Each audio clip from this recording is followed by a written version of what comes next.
Mini je zakon, tudi če je kabriolet. Po svoje še bolj, sploh če si želite veter v laseh ali pa biti opaženi. Tudi brez strehe se tale mali vragec pelje še kako suvereno, ni veliko stresanja, občutek na volanu je tudi tukaj odličen, nič spužvast. Pravi go-kart je in v pokanju tukaj lahko še bolj uživam, kot bi spuh jedel fižol včeraj, poslušajte to.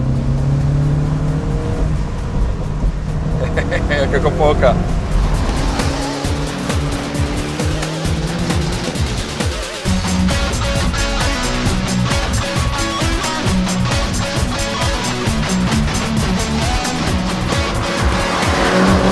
Lega je enaka kot pri klasičnem miniju Cooper S. Užitek prav tako, veter nad kakšnimi 100 km/h piha že skoraj preveč.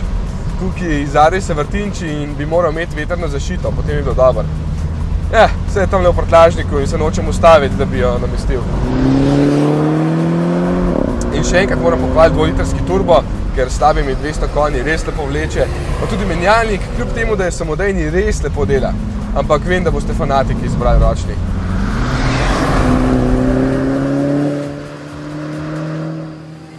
Tale streha je zelo fajn, ker jo lahko samo delno zložite, recimo kot nekakšna targa, ali pa takole do konca. Gumb je seveda potrebno držati ves čas, zlaganje traja le 15 sekund in tudi med vožnjo jo lahko odperete do 30 km/h. Slabost, ko je zložena se nazaj komaj kaj vidi, ker je tale tkanina zložena takole gor.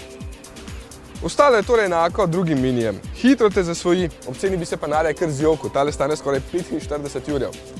Ampak tako pač je, če hočeš najboljši mali kabriolet s sprednjim pogonom.